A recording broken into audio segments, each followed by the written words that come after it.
ಏನಾದರೂ ನೆಲಕ್ಕೆ ಉರುಳಿದ್ದರೆ ನಿನ್ನ ರುಂಡ ಮುಂಡದಲ್ಲಿರುತ್ತಿರಲಿಲ್ಲ. ನನ್ನ ಸಹೋದರ ಕೊಟ್ಟ ಉಡುಗೊರೆ ಉಳಿದುಕೊಂಡಿದೆ, ಅದಕ್ಕಾಗಿ ಬದುಕಿದೆ. ತೊಲಗಾಚೆ, ಕರೆದುಕೊಂಡು ಹೋಗಿ ಇವನನ್ನು.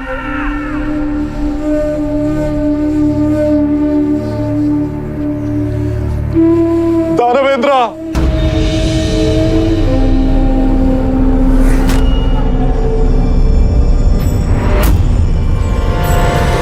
ವಿಪ್ರಚಿತ್ತಿ, ಏನಾಯಿತು? ನಿನ್ನನ್ನೇ ಕೇಳುತ್ತಿರುವುದು ಏನಾಯಿತು? ಹಿರಣ್ಯಾಕ್ಷ ಪ್ರಭುಗಳು ಸಾವನ್ನಪ್ಪಿದರು.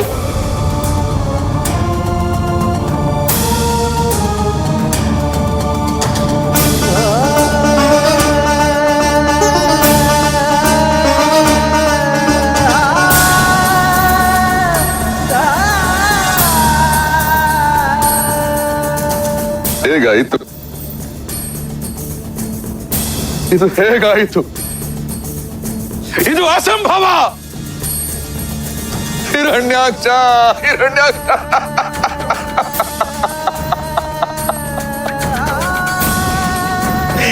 ಹಿರಣ್ಯಾಕ್ಷ, ಹಿರಣ್ಯಾಕ್ಷ!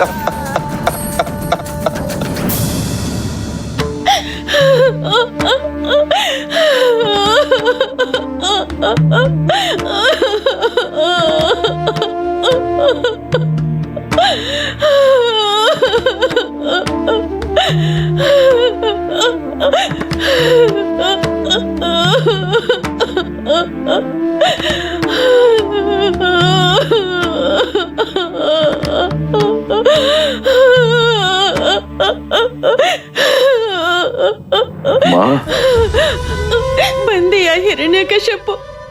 ಅಲ್ಲಿ ನೋಡು, ದೇವತೆಗಳಿಗೆಲ್ಲ ಅಜೇಯನಾಗಿ ಸಿಂಹ ಸ್ವಪ್ನನಾಗಿದ್ದ ಜಗದೇಕ ವೀರ ನನ್ನ ಪುತ್ರ ಚಿತೆಯಲ್ಲಿ ಹೆಣವಾಗಿ ಬಿದ್ದಿದ್ದಾನೆ.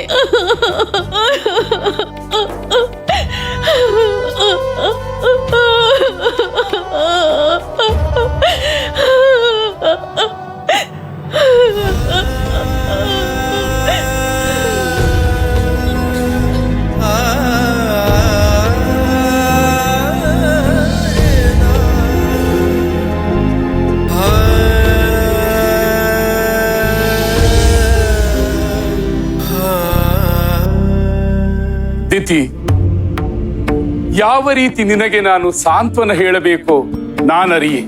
ಆದರೆ ಈಗ ಮಿಂಚಿ ಹೋದ ಕಾರ್ಯಕ್ಕೆ ಕಂಬನಿ ಮಿಡಿದು ಪ್ರಯೋಜನವಿಲ್ಲ. ಕರ್ಮಫಲಗಳನ್ನು ಅನುಭವಿಸಲೇಬೇಕು ಅಲ್ಲವೇ? ಸಂತೈಸಿಕೋ. ಆ ದೇವತೆಗಳು ಪಕ್ಷಪಾತಿಗಳೆಂದು ನನಗೆ ತಿಳಿದಿದೆ. ನನ್ನ ಪುತ್ರನ ಕಳೆ ಬರದ ಮುಂದೆ ಇದ್ದರೂ ನಿಮಗೆ ದುಃಖವಾಗುತ್ತಿಲ್ಲ.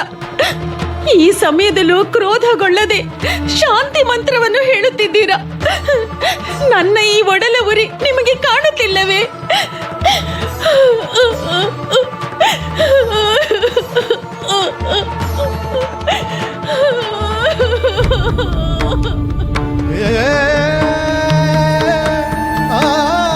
ನೋಡು ಹಿರಣ್ಯಕಶಿಪು, ನಿನ್ನ ಸಹೋದರನ ಸ್ಥಿತಿಯನ್ನು ನೋಡು. ಆ ವರಾಹ ರೂಪಿ ವಿಷ್ಣು ನನ್ನ ಪುತ್ರ ಹಿರಣ್ಯಾಕ್ಷನನ್ನು ಕೊಂದು ಬಿಟ್ಟ.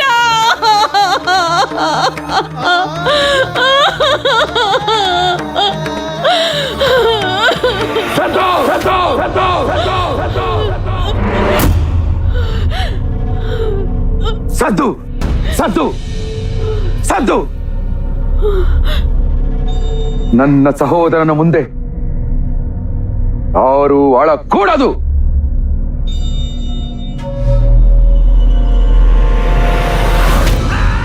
ಹೇಡಿಗಳು ಮಾತ್ರ ಕಣ್ಣೀರು ಹಾಕುತ್ತಾರೆ. ನಾವು ಹಿರಣ್ಯಕಶಿಪುವಿನ ತಾಯಿ, ದೇವತೆಗಳಿಗೆ ಸಿಂಹ ಸ್ವಪ್ನವಾಗಿದ್ದ ಹಿರಣ್ಯಾಕ್ಷನನ್ನು ಹಣದವಳು. ಕಂಬನಿ ಮಿಡಿದು ನನ್ನ ಸಹೋದರನಿಗೆ ಅಪಮಾನ ಮಾಡಬೇಡಿ. ಹೊರಟು ಹೋಗಿ ಇಲ್ಲಿಂದ, ಹೊರಟು ಹೋಗಿ, ಹೊರಟು ಹೋಗಿ, ಹೋಗಿ, ಹೋಗಿ, ಹೋಗಿ.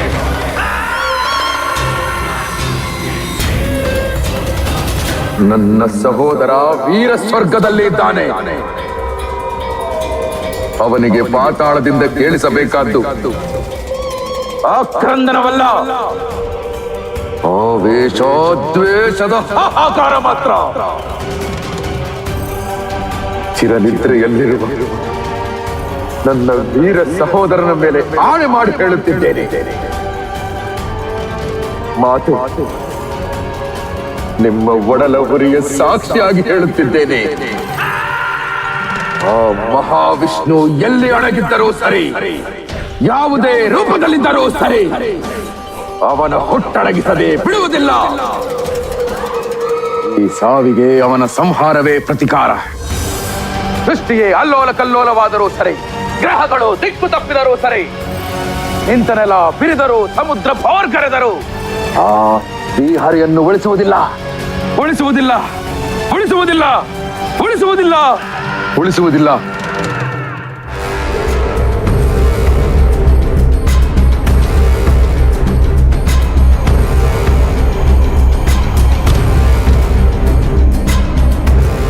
ಸೂರ್ಯ ಚಂದ್ರ ಅಷ್ಟದಿಕ್ಪಾಲಕರೇ, ನಿಮ್ಮ ಸಾಕ್ಷಿಯಾಗಿ ಹೇಳುತ್ತಿದ್ದೇನೆ. ನನ್ನ ಸಹೋದರನ ಕಳೆ ಬರದ ಮುಂದೆ ಪ್ರಮಾಣ ಮಾಡಿ ಹೇಳುತ್ತಿದ್ದೇನೆ. ನನ್ನ ಸಹೋದರನ ಸಾವಿನ ಪ್ರತಿಕಾರವಾಗಿ ಆ ಶ್ರೀಹರಿಯನ್ನು ಈ ಸೃಷ್ಟಿಯಿಂದಲೇ ಇಲ್ಲವಾಗಿಸುತ್ತೇನೆ. ನನ್ನ ಸಹೋದರನಿಗೆ ಆ ಕಪಟಿ ಶ್ರೀಹರಿಯ ರಕ್ತ ತರ್ಪಣ ನೀಡುತ್ತೇನೆ. ರಕ್ತ ರಕ್ತವಣ. ಏನಿದು? ಶ್ರೀಹರಿಯನ್ನು ಸಂಹಾರ ಮಾಡುತ್ತೇನೆ ಎಂದು ಶಪಥವೇ? ದೇವಿ, ಅವನ ಒಡಲ ಉರಿ ಹಾಗೆ ಮಾತನಾಡಿಸುತ್ತಿದೆ. ಅದನ್ನು ನಿಂದನಾ ಸ್ತುತಿ ಎಂದುಕೊಂಡರಾಯಿತು. ಜಗದೊಳಗೆ ನನ್ನನ್ನು ಆರಾಧಿಸುವ ಭಕ್ತರು ಇದ್ದಾರೆ, ನನ್ನನ್ನು ದ್ವೇಷಿಸುವವರೂ ಇದ್ದಾರೆ. ಅವನು ನನ್ನ ನಾಮಸ್ಮರಣೆಯನ್ನು ಮಾಡುತ್ತಿದ್ದಾನೆ. ಸ್ವಾಮಿ, ನಿಮ್ಮನ್ನೇ ಸಂಹಾರ ಮಾಡುತ್ತೇನೆ ಎಂಬುದು ನಿಮಗೆ ಸ್ತುತಿಯೇ? ಪುಷ್ಪವನ್ನು ಅರ್ಪಿಸುವವರು ಮಾತ್ರ ನನ್ನ ಭಕ್ತರಲ್ಲ ದೇವಿ. ನನ್ನನ್ನು ನಿಂದಿಸುವವರು ನನ್ನವರೇ. ಇರಲಿ, ನೀವೇಕೆ ಇಷ್ಟು ಆತಂಕಗೊಂಡಿರುವಿರಿ? ಸ್ವಾಮಿ, ಹಿರಣ್ಯಕಶಿಪು ಬೊಬ್ಬಿರಿದಿದ್ದು ನೋಡಿದರೆ ಅವನು ಲೋಕಕಂಟಕ ಕಾರ್ಯವನ್ನು ಪ್ರಾರಂಭಿಸುತ್ತಾನೆ ಎಂಬುದು ನಿಶ್ಚಯ.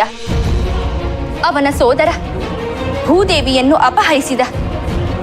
ಈಗ ಇವನಿಗೆ ತನ್ನ ಸೋದರನ ಸಾವಿನ ಪ್ರತಿಕಾರದ ಬಯಕೆ. ಇನ್ನು ಏನೇನು ಅನಾಹುತ ಕಾದಿದೆಯೋ. ದೇವಿ, ಎಲ್ಲವೂ ಸೃಷ್ಟಿಕರ್ತ ಬ್ರಹ್ಮದೇವನ ಲಿಖಿತದಂತೆಯೇ ಆಗುತ್ತದೆ. ಅಲ್ಲಿ ನೋಡಿ, ಪ್ರಸ್ತುತ ಸಮಸ್ಯೆ ಇತ್ತಲೇ ಬರುತ್ತಿದೆ. ನಾರಾಯಣ ನಾರಾಯಣ. ಲಕ್ಷ್ಮೀ ನಾರಾಯಣರಿಗೆ ಪ್ರಣಾಮಗಳು. ಶ್ರೀಹರಿ, ನಿಮ್ಮೊಡನೆ ತುರ್ತು ಕಾರ್ಯಭಾರ ಇದ್ದ ಕಾರಣ ಸಮಯವಲ್ಲದ ಸಮಯದಲ್ಲಿ ನಾನು ಇಲ್ಲಿಗೆ ಬರಬೇಕಾಯಿತು. ನನ್ನನ್ನು ಮನ್ನಿಸಿ. ದೇವರ್ಷಿಗಳೇ, ತುರ್ತು ಕಾರ್ಯಭಾರವೆಂದ ಮೇಲೆ ಅದಕ್ಕೆ ಸಮಯದ ನಿಗದಿ ಇಲ್ಲ. ಪ್ರಭು, ಮಹೇಂದ್ರನು ದೇವತೆಗಳ ಜೊತೆಗೂಡಿ ಪಾತಾಳಕ್ಕೆ ತೆರಳುತ್ತಿದ್ದಾನೆ. ಬೇಡವೆಂದ ಅದಿತಿಯ ಮಾತನ್ನು ನಿರ್ಲಕ್ಷಿಸಿ ತನ್ನನ್ನೇ ಅಪಾಯಕ್ಕೆ ಒಡ್ಡಿಕೊಳ್ಳುತ್ತಿದ್ದಾನೆ. ಪ್ರಭು, ಈಗೇನಾದರೂ ಇಂದ್ರ ಆ ಕ್ರೂರಿ ಹಿರಣ್ಯಕಶಿಪುವಿನ ಕೈಗೆ ಸಿಕ್ಕಿಬಿದ್ದರೆ ಎಂದೋ ಬರಬೇಕಾದ ಅಪಾಯ ಹಿಂದೆ ಬರುತ್ತದೆ. ನೀವು ಆ ಇಂದ್ರನನ್ನು ಕಾಪಾಡಿ, ಇಲ್ಲವಾದರೆ ಅನಾಹುತ ಖಂಡಿತ. ಇದೇನಿದು ದೇವರ್ಷಿಗಳೇ? ಸಮುದ್ರ ಮಥನವಾದದ್ದನ್ನೇ ನೀವು ಮರೆತಿರುವಂತಿದೆ. ಇಂದ್ರ ಈಗ ಅಮೃತವನ್ನು ಕುಡಿದು ಅಮರನಾಗಿದ್ದಾನೆ. ನೀವು ಹೇಳುತ್ತಿರುವ ಅನಾಹುತ ಸಂಭವಿಸಲು ಸಾಧ್ಯವಿಲ್ಲ.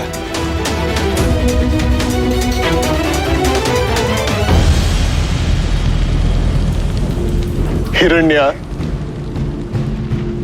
ಇನ್ನು ನಾವು ನಮ್ಮ ಶತ್ರುಗಳಿಗೆ ವಿರಮಿಸಲು ಸಮಯ ನೀಡಬಾರದು. ಮುಂದೆ ನಮಗೆ ಮೇರು ಪರ್ವತದಷ್ಟು ಕರ್ತವ್ಯಗಳಿವೆ. ಇನ್ನು ಎಷ್ಟೇ ಯೋಚಿಸಿದರೂ, ಎಷ್ಟೇ ದುಃಖಿಸಿದರೂ ಯಾವ ಪ್ರಯೋಜನವೂ ಇಲ್ಲ.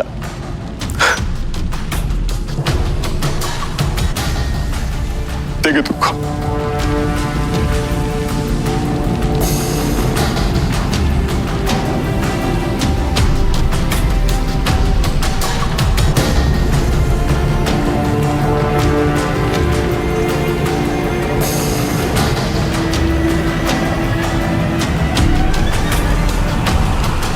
ಪ್ರಭು, ಇಂದ್ರಾದಿ ದೇವತೆಗಳು ಇಲ್ಲಿಗೆ ಆಗಮಿಸ್ತಾ ಇದ್ದಾರೆ.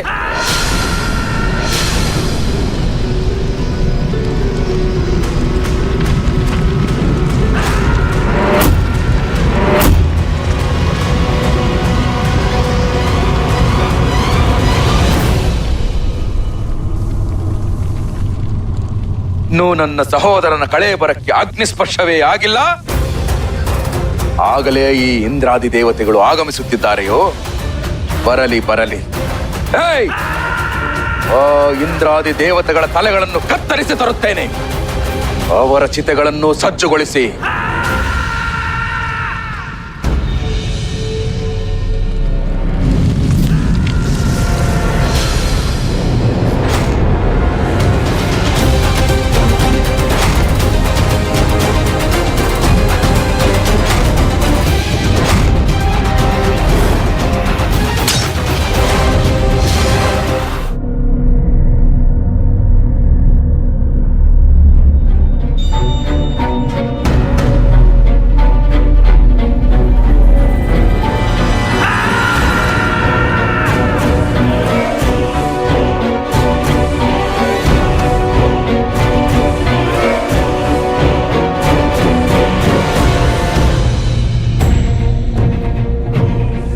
ಎಲ್ಲೋ ಇಂದ್ರ?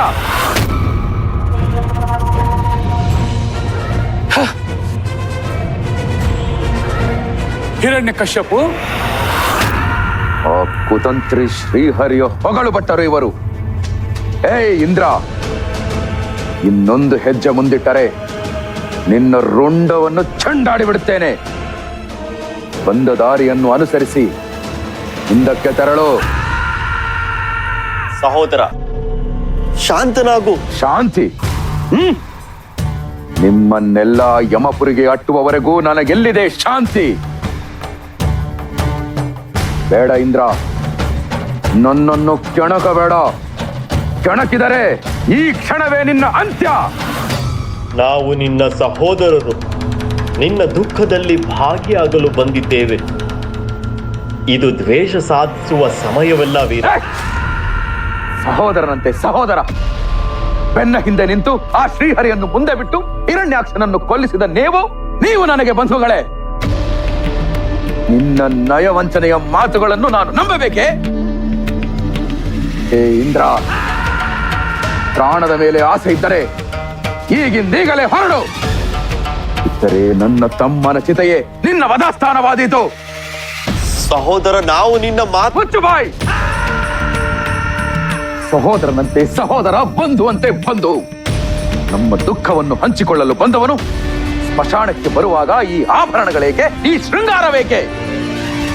ನಮ್ಮ ದುಃಖವನ್ನು ಕಂಡು ಹಂಗಿಸಲೆಂದೇ ಬಂದಿರುವೆಯ? ಹಲಸೋದರ ಭ್ರಾತೃತ್ವದ ಕೋರಿಕೆ ನನಗೇನು ತಿಳಿದಿಲ್ಲ ಎಂದುಕೊಂಡೆಯಾ?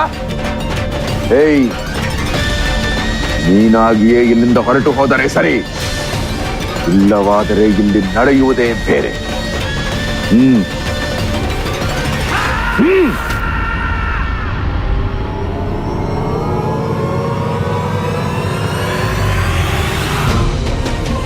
ಎಲವೋ ಹೆಣ್ಣಿಗ ಇಂದ್ರನೇ, ಈಗ ನಿನ್ನನ್ನು ಜೀವ ಸಹಿತ ಕಳುಹಿಸುತ್ತಿರುವುದು ಏಕೆ ಎಂದು ತಿಳಿದುಕೊಂಡಿರುವೆ. ನಿನ್ನ ಆ ಕಪಟ ನಾಟಕ ಸೂತ್ರಧಾರಿ ಶ್ರೀಹರಿಗೆ ನನ್ನ ಸಂದೇಶ ತಿಳಿಸುವವರು ಬದುಕಿರಬೇಕಲ್ಲವೇ?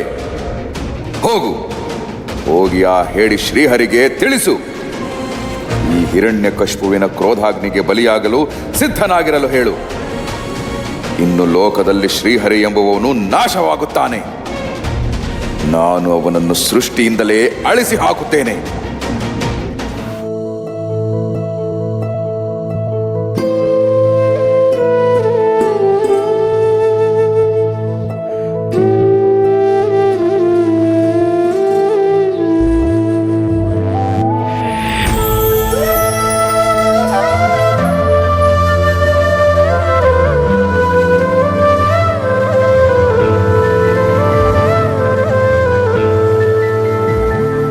ದೇವಿ, ಇನ್ನೂ ನಿಮ್ಮ ಸ್ಮೃತಿ ಪಟಲದಿಂದ ಹಿರಣ್ಯಕಶಿಪುವಿನ ಶಪಥದ ಮಾತುಗಳು ಮರೆಯಾಗಿಲ್ಲವೇ?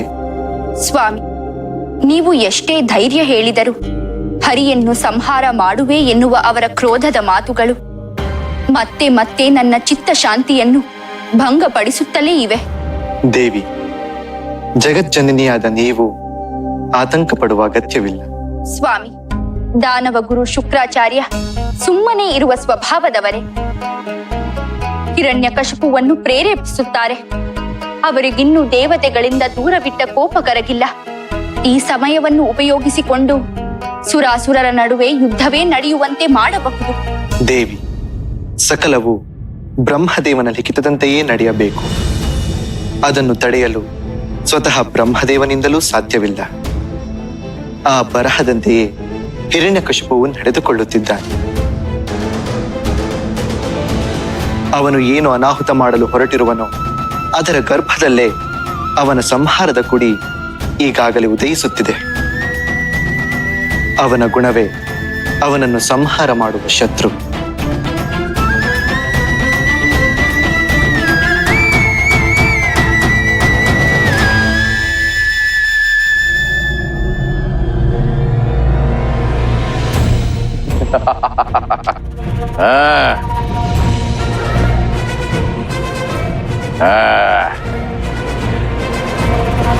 ಸ್ವಾಮಿ, ನಾನು ಕೇಳಿದ್ದು ನಿಜವೇ? ನೀವು ಯುದ್ಧಕ್ಕೆ ಸಿದ್ಧರಾಗುತ್ತಿರುವಿರೇ? ಹೌದು, ನಿಜವೇ. ಯಾರೊಂದಿಗೆ ಯುದ್ಧವೆಂದು ಕೇಳಬಹುದೇ ಮಹಾಸ್ವಾಮಿ? ಇನ್ಯಾರು? ಆ ಮಾಯಾವಿ ಮಹಾವಿಷ್ಣುವಿನೊಂದಿಗೆ. ಸ್ವಾಮಿ,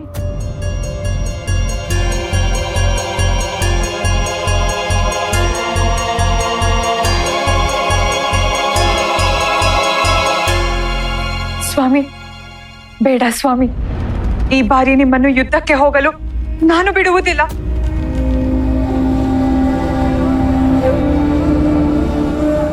ಹಿರಣ್ಯಕಶಿಪುವಿನ ಮಡದಿಯ ಬಾಯಲ್ಲಿ ಇಂತಹ ಮಾತೆ ಏಕೆ? ಏಕೆ ಇದು ಗುಡಕಯಾದು? ಸ್ವಾಮಿ, ನಾನು ತಾಯಿಯಾಗುತ್ತಿದ್ದೇನೆ.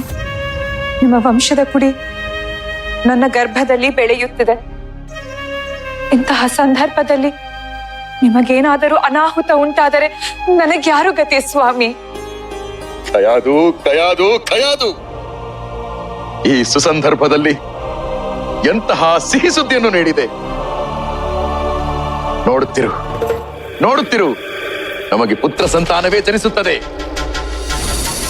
ಅವನು ನನ್ನಂತೆಯೇ ಬಲಶಾಲಿಯು ಪರಾಕ್ರಮಿಯೂ ಆಗುತ್ತಾನೆ. ನಾನೇ ಖುದ್ದಾಗಿ ನಿಂತು ಅವನನ್ನು ನನ್ನಂತೆಯೇ ಬೆಳೆಸುತ್ತೇನೆ. ಕಯಾದು, ಇದು ಸಂಭ್ರಮ ಯೋಗ್ಯವಾದ ಸಂದೇಶ. ಈ ಸಂತೋಷಕ್ಕೆ ಆ ವಿಷ್ಣುವಿನ ಸಾವಿನ ಸಂದೇಶವನ್ನು ನಿನಗೆ ಉಡುಗೊರೆಯಾಗಿ ನೀಡುತ್ತೇನೆ.